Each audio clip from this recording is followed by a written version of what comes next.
સિઝનનો આ છેલ્લો મહિનો છે અને ખૂબ જરૂરી છે ચોમાસા પર અંતિમ આગાહી.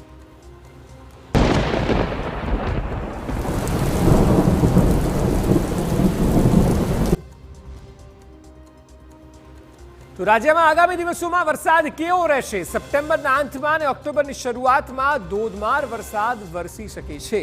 જે બાદ ચોમાસું ગુજરાતમાંથી વિદાય લેશે. આ વર્ષે મેઘરાજાએ સમગ્ર ગુજરાતમાં ધોધમાર કૃપા વરસાવી છે. અત્યાર સુધી રાજ્યમાં 125%થી વધુ વરસાદ વરસ્યો છે. ત્યારે જુઓ શું છે હવામાન વિભાગની આગાહી.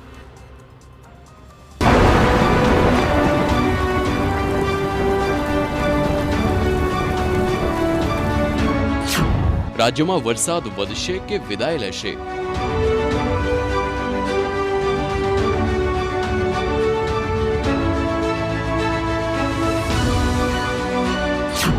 હવામાન વિભાગની શું છે નવી આગાહી?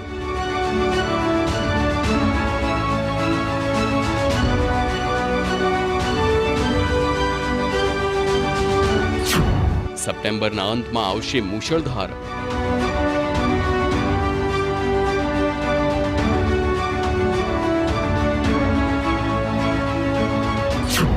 નવરાત્રીમાં મેઘરાજા બોલાવશે રમઝટ.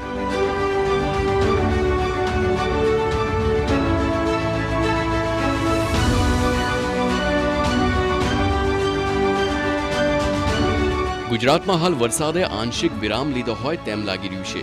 હાલ વધુ એક સિસ્ટમ ગુજરાત પર સર્જાઈ છે, જેના કારણે ગુજરાતના કેટલાક વિસ્તારોમાં હાલ હળવોથી સામાન્ય વરસાદ વરસી રહ્યો છે, જ્યારે અનેક વિસ્તારોમાં વરસાદની તીવ્રતા સાવ ઘટી ગઈ છે.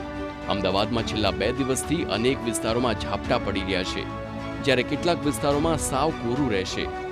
ત્યારે હવામાન વિભાગે ગુજરાતમાં આગામી 7 દિવસ અંગેની આગાહી કરી છે.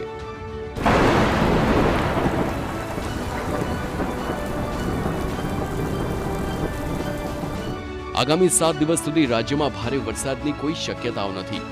જો કે રાજ્યના અનેક વિસ્તારોમાં છૂટો છવાયો વરસાદ વરસી શકે છે. જો કે આ વચ્ચે આગાહીકાર અંબાલાલ પટેલની નવી આગાહી સામે આવી છે. અંબાલાલ પટેલ પ્રમાણે 17મી તારીખથી રાજસ્થાનમાંથી ચોમાસું વિદાય લે તેવી શક્યતા છે. 18 થી 22 સપ્ટેમ્બર દરમિયાન રાજ્યના અલગ અલગ વિસ્તારોમાં વરસાદી ઝાપટા પડશે. ઉત્તર ગુજરાત અને મધ્ય ગુજરાતના ભાગોમાં ભારે વરસાદી ઝાપટા પડશે. દક્ષિણ સૌરાષ્ટ્રના ભાગોમાં પણ ભારે વરસાદી ઝાપટા પડી શકે છે. 22 થી 26 સપ્ટેમ્બર દરમિયાન રાજ્યના અલગ અલગ ભાગોમાં ભારે વરસાદ પડી શકે છે. પહેલાં પૂર્વ 17 સપ્ટેમ્બર આસપાસ પણ કંઈ ગરમી બનશે. 22 તારીખ પછી ત્યાર પછી 28 સપ્ટેમ્બર આસપાસ એક સિસ્ટમ બનશે. ત્રીજી ઓક્ટોબર આસપાસ એક સિસ્ટમ બનવાની શક્યતા છે. એક પછી એક સિસ્ટમો બનતા રાજ્યના ભાગમાં વરસાદ આવવાની શક્યતા છે. લગભગ વરસાદ તારીખ 18 પહેલાં પણ રાજ્યના કેટલાક ભાગમાં એકાએક ભારે વરસાદ ઝાપટા ક્યારેક થઈ શકે, પરંતુ ત્યાર પછી પણ તારીખ 22, 23, 24, 25 સુધીમાં પણ ભારે વરસાદ ઝાપટા પડવાની શક્યતા રહેશે રાજ્યના ભિન્ન ભિન્ન ભાગોમાં. 27 સપ્ટેમ્બરથી 5 ઓક્ટોબર વચ્ચે પાછો ગાજવીજ સાથે વરસાદ વરસવાની શક્યતા રહેશે અને પવનનું જોર વધારે રહેશે દરિયા કિનારે. ત્યારબાદ તારીખ 10 થી 13 ઓક્ટોબરમાં ચક્રવાત થવાની શક્યતા રહેશે. આ અરસામાં પણ બંગાળ ઉપસાગર સિસ્ટમ સક્રિય થતાં વરસાદ થવાની શક્યતા રહેશે. ઓક્ટોબર પછી વાવાઝોડાનો સિલસિલો. ભરૂચમાં નર્મદા નદીનું જળસ્તર વધતા નદી 2 કાંઠે વહી રહી છે. ગોલ્ડન બ્રિજ પાસે નર્મદા સપાટી 21 ફૂટે નોંધાઈ છે. ભયજનક સપાટી 22 ફૂટની નજીક પહોંચી નર્મદા નદી. લોકોને નદી કિનારે નહીં જવા સૂચના અપાઈ છે. ગણેશજીનું વિસર્જન નદીમાં નહીં કરવાની પણ સૂચના આપી દેવામાં આવી છે. અનિચ્છનીય ઘટના ન બને તે માટે તંત્ર અલર્ટ મોડ પર છે. ભરૂચ નજીક નર્મદા નદી વોર્નિંગ લેવલથી 1 ફૂટથી 1.5 ફૂટ જેટલા નીચે વહી રહી છે. 22 ફૂટના વોર્નિંગ લેવલની સામે હાલમાં નર્મદાની સપાટી 20.5 ફૂટ આસપાસ નોંધાઈ છે. હાલમાં આપ જોઈ શકો છો કે નર્મદા નદી બેઉ કાંઠે વહી રહી છે, જ્યારે વધેલું જળસ્તર એ સ્પષ્ટ દેખાઈ રહ્યું છે. તે કિનારા વિસ્તારમાં આપ જોઈ શકો છો કે બોટ લંગારી દેવાઈ છે.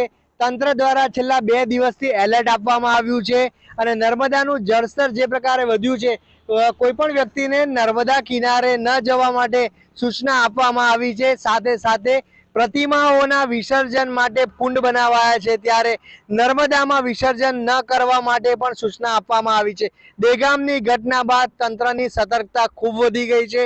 કોઈ પણ વ્યક્તિ નર્મદા કિનારે ન જાય તેના માટે ખાસ પાલન કરવામાં આવી રહ્યું છે. તો સાથે સાથે જે કુંડ બનાવવામાં આવ્યા છે તેમાં પ્રતિમાઓનું વિસર્જન થાય તે માટે પ્રોત્સાહન આપવામાં આવી રહ્યું છે. દર્શક મિત્રો, નર્મદા નદીનું જળસ્તર સતત ત્રીજા દિવસે 20 ફૂટ આસપાસ વહી રહ્યું છે અને તે 22 ફૂટના વોર્નિંગ લેવલથી થોડું દૂર છે. 22 ફૂટના વોર્નિંગ લેવલે જો કે કોઈ ખાસ ખાના ખરાબીની ચિંતા રહેશે નહીં, પરંતુ ભરૂચ તરફના જે નર્મદા કાંઠાની ઝુંપડપટ્ટી વિસ્તાર છે ત્યાંના લોકો માટે આ એક ચિંતાનો વિષય બને છે. તો બીજી તરફ અંકલેશ્વરના ખેડૂતો ચિંતાતુર બની જાય છે. સતત ત્રીજા દિવસે આ પરિસ્થિતિ છે, પરંતુ જળસ્તર જે ડેમ સત્તાધીશો દ્વારા 3 લાખથી 4 લાખ ક્યુસેકની વચ્ચે પાણીનો આઉટફ્લો મેન્ટેન રાખવાના કારણે ચોક્કસ ક્યાંક ને ક્યાંક પૂરની પરિસ્થિતિ ટાળી શકાઈ રહી છે. તો સાથે સાથે ડેમ હવે સંપૂર્ણ ભરાવા જઈ રહ્યો છે, ત્યારે ચોક્કસ આગામી દિવસોમાં ક્યાંક ને ક્યાંક જળસ્તર વધવાની સ્થિતિનો પણ સામનો કરવો પડી શકે છે. તંત્ર હાલમાં એલર્ટ છે અને કોઈ પણ પ્રકારની અનિચ્છનીય ઘટના ન બને તે માટે પ્રયાસો કરાઈ રહ્યા છે. નર્મદામાં સરદાર સરોવર ડેમની સપાટીમાં વધારો થયો છે. સિઝનમાં પહેલીવાર ડેમની જળ સપાટી 137.11 મીટર પર પહોંચી ગઈ છે. ડેમના 15 દરવાજા 2.50 મીટર ખોલાયા છે. ભરૂચ ગોલ્ડન બ્રિજ પાસે નર્મદાની સપાટી 21.25 ફૂટે છે. ડેમમાં 3,46,000 ક્યુસેક પાણીની આવક થઈ રહી છે. નદીમાં 2,94,000 ક્યુસેક પાણી છોડાઈ રહ્યું છે. કેનાલ મારફતે 23,000 ક્યુસેક પાણી છોડાઈ રહ્યું છે. રાજ્યમાં 3 ઓક્ટોબર બાદ ચોમાસું વિદાય લે તેવી સંભાવના વ્યક્ત કરાઈ છે. સામાન્ય કરતા 14 દિવસ ચોમાસું મોડું વિદાય લેશે તેવું મનાઈ રહ્યું છે. ઉલ્લેખનીય છે કે આ વખતે ગુજરાતમાં 7 જૂનથી ચોમાસાનો પ્રારંભ થયો હતો અને અત્યાર સુધી રાજ્યમાં 125% જેટલો વરસાદ વરસ્યો છે. ચોમાસામાં અત્યાર સુધીમાં 123 તાલુકા અને 16 જિલ્લામાં 40 ઇંચથી વધુ વરસાદ પડી ચૂક્યો છે, જ્યારે 109 તાલુકામાં 20 ઇંચથી વધુ વરસાદ નોંધાયો છે. ઉપરાંત 19 તાલુકામાં 10થી 20 ઇંચ સુધીનો વરસાદ નોંધાયો છે. વરસાદના હિસાબની વાત કરીએ તો કચ્છમાં 183%, ઉત્તર ગુજરાતમાં 107%, મધ્ય ગુજરાતમાં 121%, સૌરાષ્ટ્રમાં 129%, દક્ષિણ ગુજરાતમાં 124% વરસાદ છે, જ્યારે રાજ્યમાં સરેરાશ 125% વરસાદ નોંધાયો છે. આમ આ વર્ષે મેઘરાજાએ ગુજરાતની ધરાને તરબોળ કરી દીધી છે અને હવે મેઘરાજા વિદાય લેશે. Bureau report TV9.